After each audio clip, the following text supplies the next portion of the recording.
모세는 바로의 궁에서 자랐지만 히브리 사람이었습니다. 바로의 공주 그의 아들 애굽의 아들이었지만 히브리인의 아들이었습니다. 그래서 모세는 자라면서 계속해서 그가 누구인지 알고 그의 마음이 항상 자기 형제들, 자기 민족 히브리인들에게 향해 있었습니다. 어느 날 모세는 애굽의 한 병사가 고단한 노동에 시달리는 자기 형제 히브리인을 채찍질하는 것을 보고 화를 못 참고 의분으로 그를 쳐서 죽입니다. 애굽 병사를 쳐서 죽여요. 그 사건은 우연한 사건은 아니었습니다. 왜냐하면 모세의 마음이 항상 자기 백성 이스라엘 민족을 향하고 있었기 때문에 그렇습니다. 사도행전 7장에서 스데반은 이때 상황을 모세에 관하여 설교하면서 이때 상황을 이렇게 묘사하고 있습니다. 사도행전 7장 23절부터 25절인데 같이 한번 읽어볼까요? 나이가 40이 되매 그 형제 이스라엘 자손을 돌볼 생각이 나더니 한 사람이 원통한 일 당함을 보고 보호하여 압제받는 자를 위하여 원수를 갚아 애굽 사람을 쳐 죽이니라. 그는 그의 형제들이 하나님께서 자기의 손을 통하여 구원해 주시는 것을 깨달으리라고 생각하였으나 그들이 깨지 못하였더라. 아멘. 네. 모세가 그의 나이 40이 되었을 때 자기 백성을 돌볼 마음이 생겼다고 스데반은 설교하고 있습니다. 그러니까 스데반의 설교에 의하면 모세는 지금 자기 자신이 애굽 사람을 이스라엘 백성들을 압제하는 애굽 사람들을 마치 원수를 갚듯이 그를 쳐서 죽인 것을 자기 동족 히브리 민족들이 알면 그 히브리인들이 하나님께서 모세를 통해 자기들을 구원해 주실 것으로 그렇게 믿을 줄 알았습니다. 모세는. 그러나 사람들은 모세에게 마음을 주지 않았습니다. 오늘 저는 이 모세의 열심이라는 설교 제목을 가지고 과연 모세가 자기 백성 이스라엘 민족 히브리인들을 구하려고 했던 그의 열심이 무엇이었는지, 그리고 왜 하나님께서는 어차피 이스라엘을 구원하실 것이라면 그때 모세 나이 40에 그의 힘이 가장 왕성할 때 모세가 자기 백성을 위하여 원수 갚기 위하여 애굽 병사를 죽인 그때 하나님께서는 이스라엘 백성들을 그의 힘을 통하여 구원하지 않으셨는지 그런 내용들을 살펴보려고 합니다. 모세는 하나님의 부르심 전에 자기 민족을 향한 의분과 복수심, 정의심으로 일어났습니다. 우리는 때때로 세상의 불의와 잘못된 일들을 보면 우리 안에서 의분이 일어납니다. 그렇죠? 교회에서도 마음에 안 드는 일들을 보면 마음속 깊은 곳에서 주체할 수 없는 의분과 화가 나요. 교회 안에서도 내가 억울한 일을 당하면 원수를 갚고 싶고 복수심이 부글부글 끓어오릅니다. 그래서 이대로는 안 된다. 무언가를 해야 한다. 이 문제를 해결해야 한다. 내가 나서야 한다. 그렇게 생각할 때가 많습니다. 그런데 그것이 하나님의 때도 하나님의 방법도 아닌 경우들이 아주 많습니다. 오늘 본문 11절부터 14절 같이 한번 읽어보겠습니다. 다시 읽어보겠습니다.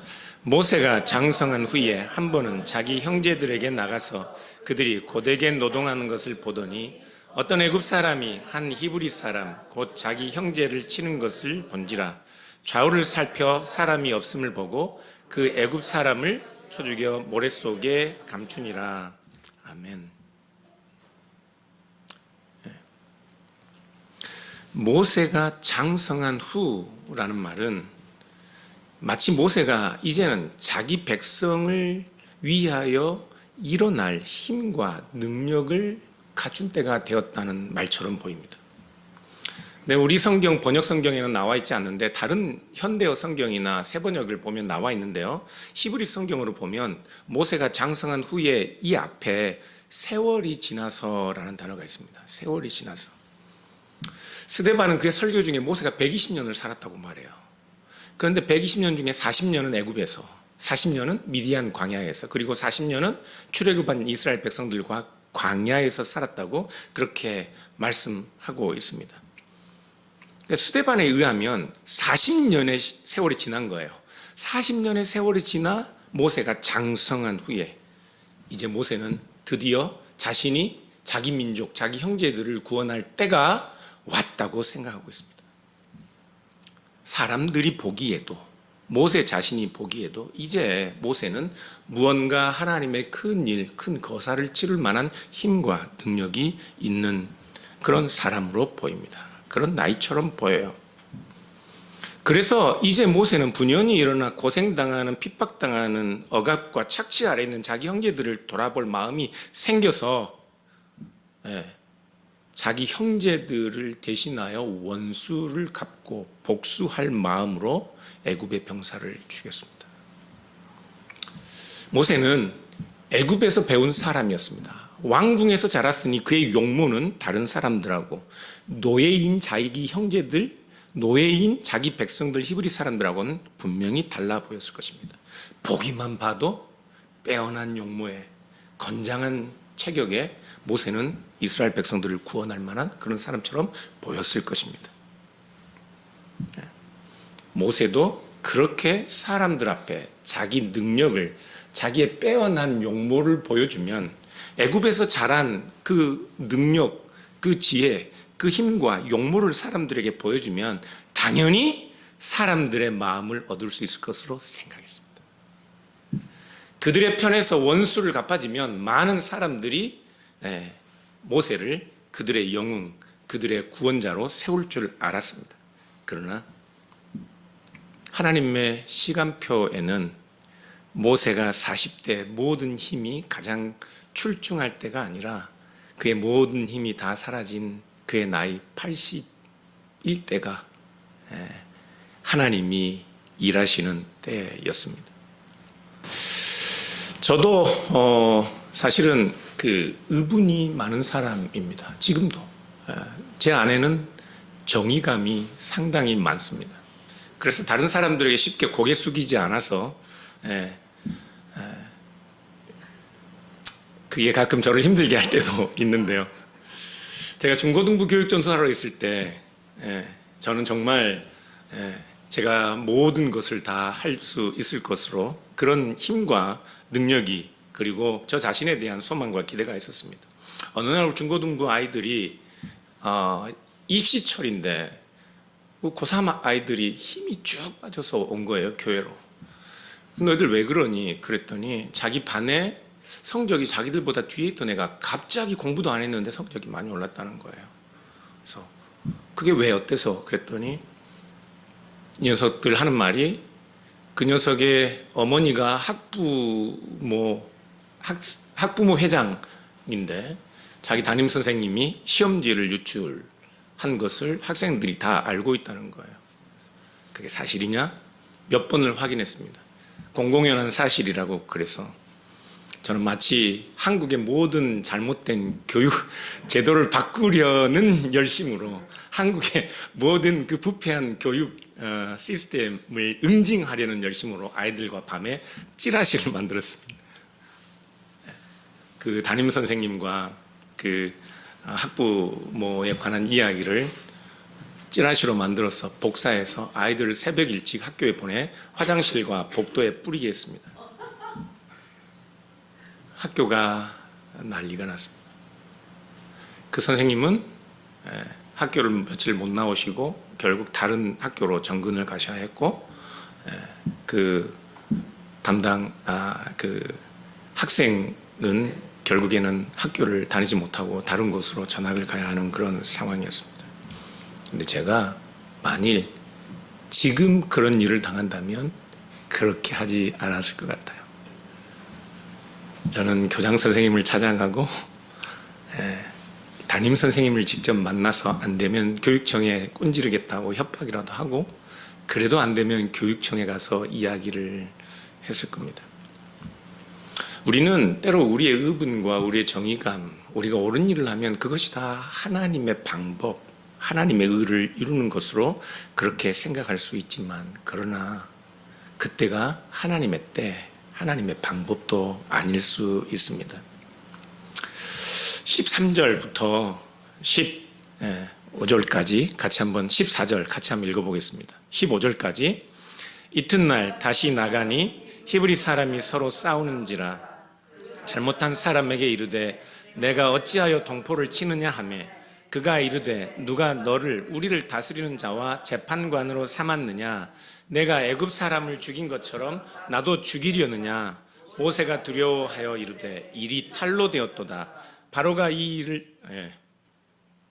15절을 보면 바로가 이 일을 듣고 모세를 죽이고자 하여 찾는지라. 모세가 바로의 낯을 피하여 미디안 땅에 머물며 하루는 우물 곁에 앉았더라. 이렇게 말씀하고 있습니다. 자기 자신은 하나님의 뜻, 자기 자신은 하나님이 이스라엘 백성에게 약속하신 자기 백성을 구원하는 그 일을 자신 스스로 자신의 의분으로 복수를 갚는 그 일로 성취할 수 있을 것으로 기대했지만, 그러나 결국 그는 하나님의 뜻과 하나님의 의를 성취하지 못하고 바로의 힘이 미치지 않는 곳으로 도망까지 쳐야 했습니다. 우리는 모세처럼 우리의 능력, 우리의 힘을 증명하면 사람들이 움직일 것으로 기대합니다. 그리고 하나님의 일도 그렇게 정의감과 능력과 나의 열심으로 성취할 수 있는 것으로 그렇게 생각합니다.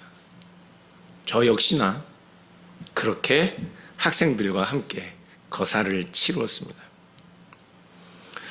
그러나 저의 그 용맹스럽고 거침없었던 일들, 행동들은 마치 모세가 40세에 자기 백성들을 위해 정의감으로, 의분으로 일어난 행동과 같았습니다. 사실 보면 저도 정당한 일을 했습니다. 그렇죠? 우리 학생들은 저를 영웅으로 하나님처럼 섬겼습니다. 그때부터는 아이들이 제 말만 하면 하나님의 말씀처럼, 설교 시간에 농담하던 장난치던 녀석들도 제 앞에서 꼬박 죽어요. 지금도 그 녀석들이 저에게 연락을 합니다. 저의 분노는 당연한 것이고 모세의 분노도 당연한 것이고, 그 정의감은 정의로운 하나님의 통치를 기대하는 사람들에게는 당연한 것처럼 보일 수 있어요. 그러나 성경은 우리가 아무리 선한 일을 해도, 아무리 정당한 의분과 정의감이라도 하나님의 뜻을 이루는 방법이 그때가 아니라고 말씀하는 것 같습니다. 그럴 때가 있다고 말씀하는 것 같아요. 왜냐하면 우리는 행한 대로 갚아주는 것, 받는 그대로 돌려주는 것이 정의라고 생각하는 경우들이 많기 때문에 그렇습니다. 우리 내가 받았으니까, 내가 당했으니까, 내가 억울한 만큼만 돌려주면, 내가 맞은 만큼만, 내가 손해본 것만큼만 돌려주면 그건 정의롭다고 생각해요. 그렇지 않나요? 내가 맞은 만큼만 때리면 얼마나 정의로워요. 더 안 때리고 맞은 만큼만 때린다니까요. 그건 잘못인가요? 어때요? 그러나 우린 그것을 정의라고 말할 수 없습니다. 하나님 그것을 하나님의 의라고 말씀하지 않습니다. 왜냐하면 우리가 정의를 주장할 때 받은 만큼만 돌려준다고 한 그 상황이라도, 우리가 정당한 대가를 지불하게 하는 그 상황이라도 그 이면에는, 그 밑바탕에는 원수 갚기와 보복의 동기가 작용하고 있기 때문에 그렇습니다. 모세처럼 자기 형제들이 당한 것만큼 복수를 하려는 그 마음, 여러분, 원수 갚기와 이 보복의 동기에서 나오는 정의는 때로는 엄청나게 우리를 위협할 수 있습니다. 때로는 정의를 부르짖는 사람들이 라멕의 노래를 정의의 찬가처럼 부를 수 있습니다. 라멕이 어떤 노래를 불렀습니까? 라멕의 아내들이여 내 말을 들으라. 나의 상처로 말미암아 내가 사람을 죽였고 나의 상함으로 말미암아 소년을 죽였도다. 가인을 위하여는 벌이 77배일진데 라멕을 위하여는 벌이 77배이리로다. 예일대학교에서 가르쳤던 교수, 지금도 가르치고 있는데 미로슬라브 볼프라는 교수가 있는데, 이분이 보복에 기초한 정의는 악이나 다름이 없다고 말씀했습니다. 보복과 원수 갚기에 기초한 정의, 받은 만큼만 돌려준다는 원리로 부르짖는 정의는 오히려 악이나 다름이 없다고 그렇게 이야기하며, 이 보복, 원수 갚기에 받은 만큼만 돌려준다는 이 정의관은 오히려 세상을 파멸시키겠다고 으름장을 놓는 그런 행위와 다름이 없다고 말씀하고 있습니다.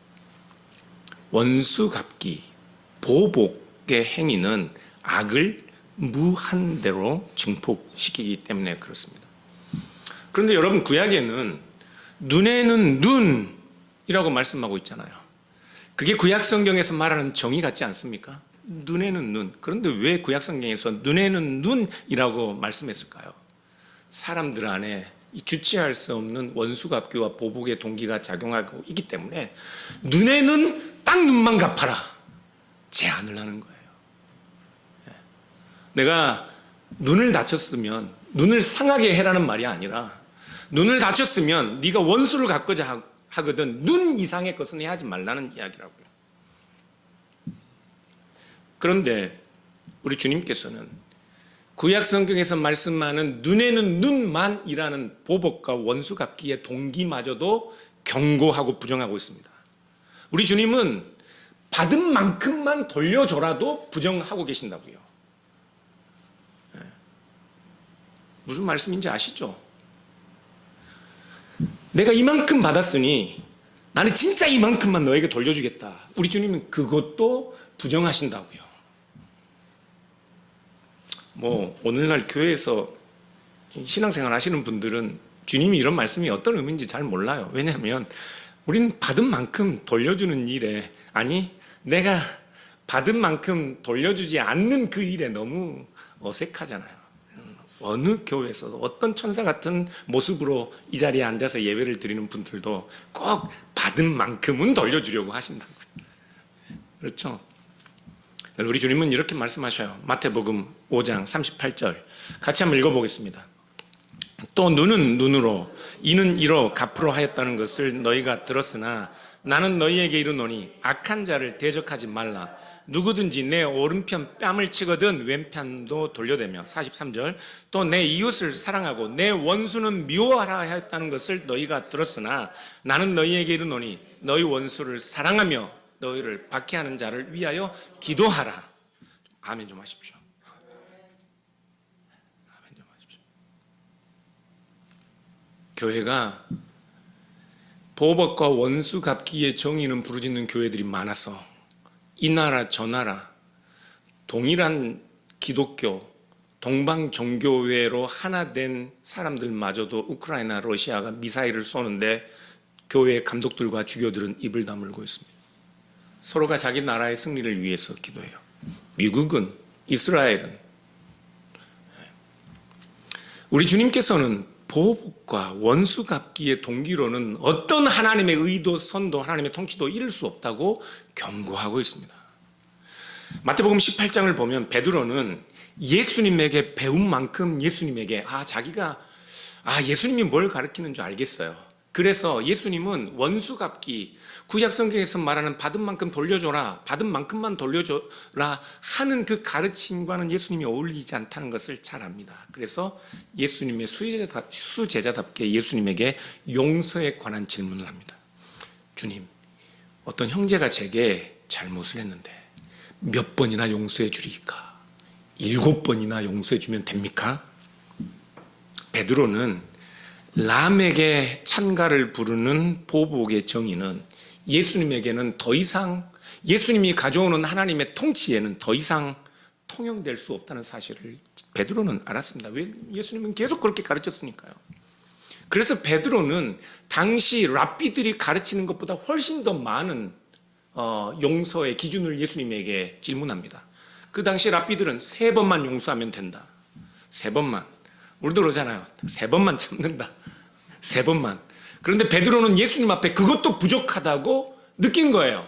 그래서 베드로는 예수님, 내가 7번 용서하면 됩니까? 자기 딴에는 많이 예수님에게 말씀을 드렸죠.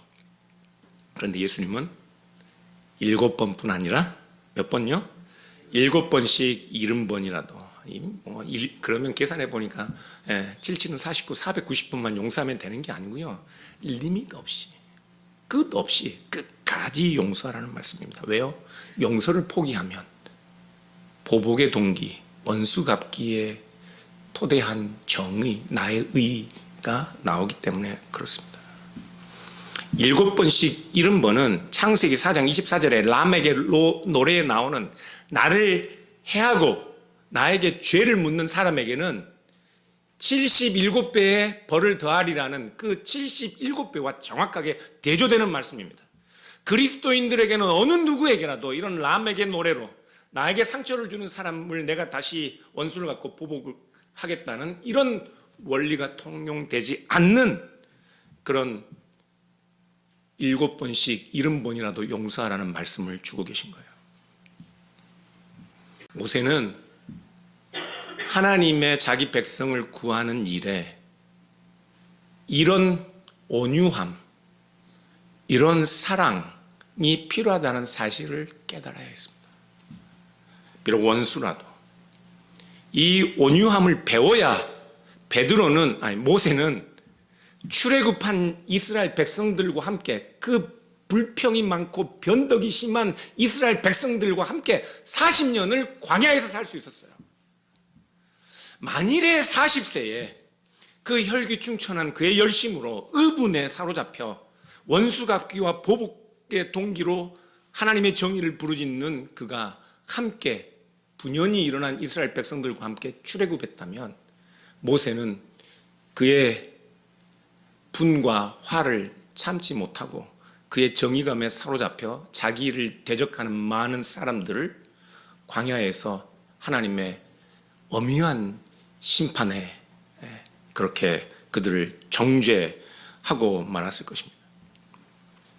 그래서 모세는 이 진리, 하나님의 통치 원리, 하나님이 자기 백성을 구원하시고 다스리시는 원리를 미디안에서 40년 동안 배워야 했습니다. 실제로 미디안에서 40년 동안 모세는 자기 자신을 비웠습니다. 모세는 미디안에서 자기가 처음 얻은 아들의 이름을 게르솜이라고 짓습니다. 게르는 나그네, 샴은 저기, 하나님의 자기가 나고 자란 애굽 왕실에서도 멀리, 자기 형제, 자기 민족들에게서도 멀리, 하나님으로부터도 멀리, 저기 나그네처럼 그는 슬프고 소망 없는 절망 가운데 40년을 보내야 했습니다. 그 40년 동안 그는 온유함, 인내를 배웠습니다. 그래서 민수기 12장 3절을 보시면 이 사람 모세는 온유함이 지면의 모든 사람보다 더하더라 그렇게 말씀하고 있다고요. 의분이 아니에요. 정의감이 아니에요.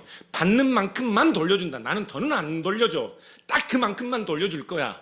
이런 자기의가 아니라 온유함이, 사랑에서 나오는 용서와 화해가 하나님의 통치, 하나님의 백성을 구원하고 하나님의 의를 세운다고요. 민수기 12장 3절에서 말씀하는 것처럼 모세는 그의 모든 온유함을 미디안에서 다 배웠습니다. 모세가 미디안에 가서 우물가에 앉아있는 이야기를 보면 실제로 모세의 능력이 어떤 능력인지 알 수 있습니다. 16절부터 한번 볼까요? 같이 보겠습니다. 미디안 제사장에게 7딸이 있었더니 그들이 와서 물을 길어 그 위에 채우고 그들의 아버지의 양떼에게 먹이려 하는데 목자들이 와서 그들을 쫓는지라 모세가 일어나 그들을 도와 그 양떼에게 먹이니라. 아멘. 미디안까지 도망친 모세가 우물가에 앉아 있는데 그때 미디안 제사장 루엘의 딸들이 많았어요. 7딸들이 있었는데 가축대를 몰고 물을 먹이러 왔는데 언제나 그런 곳에는 불량배 같은 사람들이 있어요. 그래서 그 불량배 같은 목자들이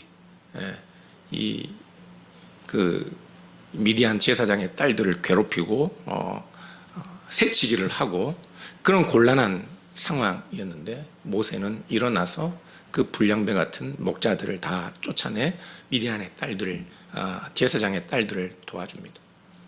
모세는 능력이 있습니다. 능력이 있습니다. 모세의 능력은 자기 형제들을 채찍질하는 애굽 병사를 죽일 수 있는 능력이 있습니다. 모세는 우물가의 억울한 여인들을 불량배들로부터 구원해 줄 수 있는 능력이 있습니다. 있어요. 그리고 여러분, 우리도 이런 능력을 믿죠? 예. 저는 이 외모 때문에 사람들이 저를 그냥 보는 순간 믿어요. 뭔가 큰일 할 사람이다. 뭔가 제가 아니 그건 비웃음이에요? 아니면 네. 다른 사람들에게 초면에 잘 보일 수 있는 능력들이 있어요. 분명히 그런 능력을 가진 사람도 있고 용모가 빼어난 사람들이 있어서 그냥 보는 것만으로도 사람들의 마음을 얻을 수 있는 사람들이 있습니다. 그런데 우리는 그 능력을 믿어요.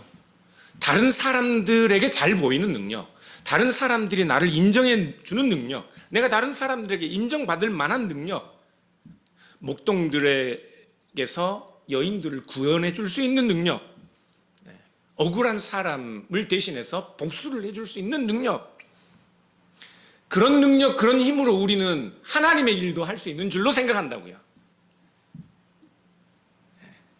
하나님의 일도 할 수 있는 줄로 알아요. 사랑하는 여러분, 밤에 어린아이들과 찌라시를 뿌려서 학교의 복도와 화장실에 뿌리는 그런 능력은 조금의 의분만 있으면, 물불 안 가리는 젊은 혈기만 있어도 할 수 있는 일입니다. 그런데 사람들이, 저도 마찬가지로 그런 능력으로 하나님의 일을 할 수 있는 줄로 알았습니다.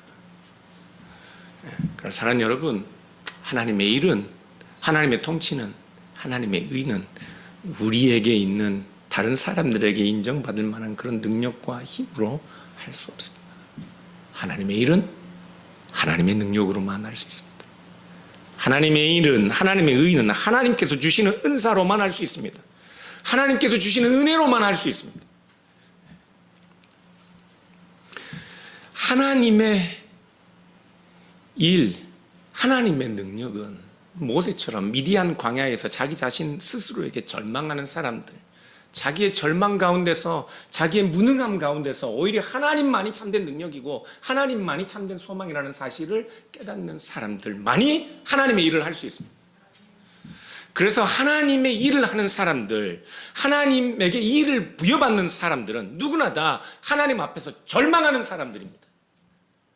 이사야서 6장을 보면 이사야 선지자가 성전에 들어갔는데 하나님의 영광이 성전에 가득합니다.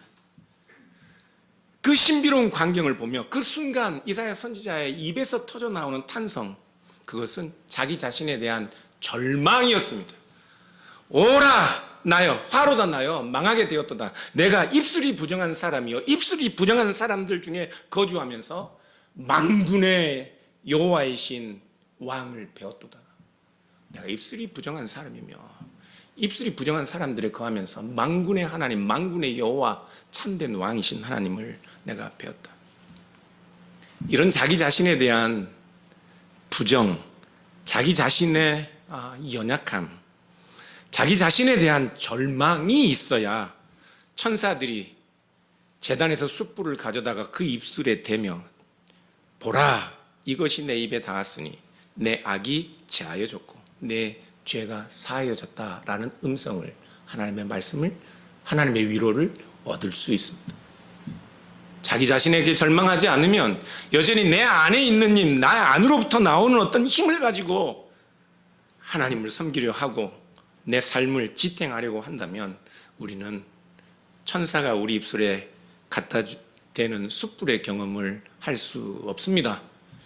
예수님을 아무리 오랫동안 믿어도, 예수님의 이름을 불러도 자기 자신에게 절망하지 않는 사람, 그래서 하나님만이 참으로 우리의 소망이고 우리의 능력이라는 사실을 알지 못하면 우리는 하나님의 일, 하나님의 의 감당할 수 없습니다.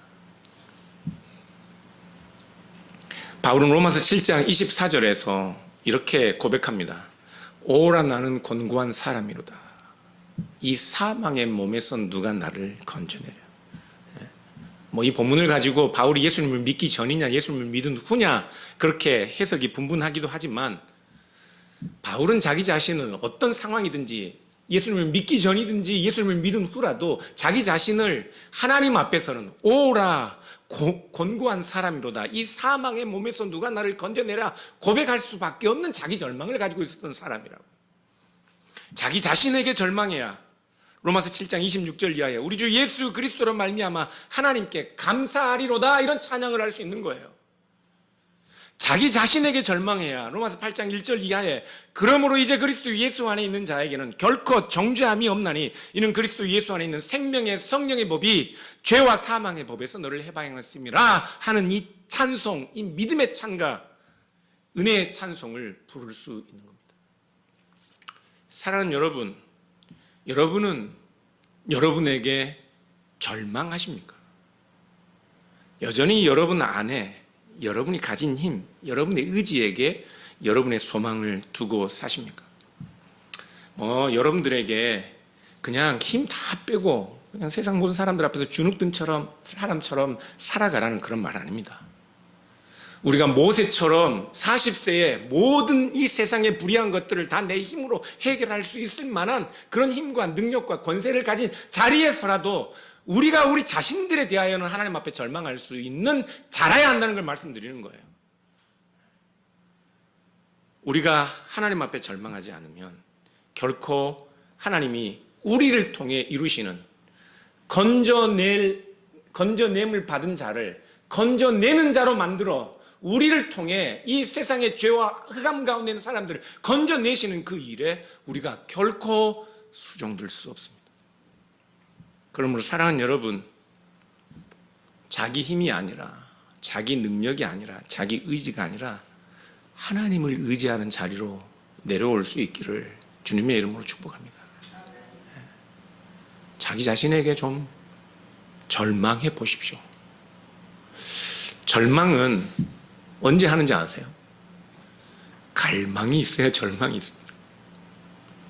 원하는 것이 있어야 절망이 있다고요. 근데 우리는 하나님에 관하여 갈망이 없습니다. 하나님의 의, 하나님의 통치, 하나님의 나라, 하나님과 동행하는 것, 하나님께서 우리에게 주시는 사명, 그 일들에 대하여 갈망함이 없습니다. 그러니까 하나님 앞에 절망도 없어요. 사랑하는 여러분, 저는 여러분들이 여러분 스스로에게, 저도 마찬가지로 우리들 스스로에게 절망하는 법을 좀 배웠으면 좋겠습니다. 이 고난주간에 여러분, 우리가 하나님 앞에 늘 해마다 돌아오는 사순절이고 고난주간이고 늘 듣는 설교이고 늘 예배를 드리지만 그러나 나는 여전히 하나님 앞에 하나님께서 자기 독생하신 아들을 내어주시고 그 피로 값주고 사신 그 하나님의 자녀의 삶을 살지 못한다는 그 절망이 이 기간에는 좀 있었으면 좋겠습니다. 그런 갈망이 없기 때문에 그런 절망도 없는 거예요. 내가 하나님의 자녀로 살겠다는. 모세는 자기 형제들에 대한 아픈 마음이 있었기 때문에 분연히 일어났고, 그러나 미디안 광야에서 그가 절망했기 때문에 결국은 나이 80에 하나님께 주신 큰 일을 감당할 수 있었습니다. 사랑하는 여러분, 그러므로 우리가 연약할 때, 우리가 우리 자신들을 부정할 때, 우리가 무능할 때 오히려 하나님이 우리의 참된 능력이고 부유함이 된다는 사실을 믿으시고, 우리가 절망할 때 하나님이 우리의 참된 소망이라는 사실을 믿으시고, 사랑하는 여러분, 우리를 세워놓은 그 자리에서 우리 이젠 좀 내려옵시다. 네. 하나님이 서서 우리를 다스리시고, 하나님이 말씀하시면 우리 오늘 기도하신 것처럼 하나님이 우리 귀에 기름을 부으시고 우리의 마음에 기름을 부으신 것처럼 그렇게 그 말씀 앞에 하나님, 제가 저에게 절망하지만 나에겐 소망이 없지만 나를 고치시는 하나님의 말씀만이 나의 소망이고 능력입니다. 순종하게 해주십시오 하고 다짐하고 기도하는 우리가 되었으면 좋겠습니다. 우리 시간 같이 찬양하고 같이 기도하도록 하겠습니다.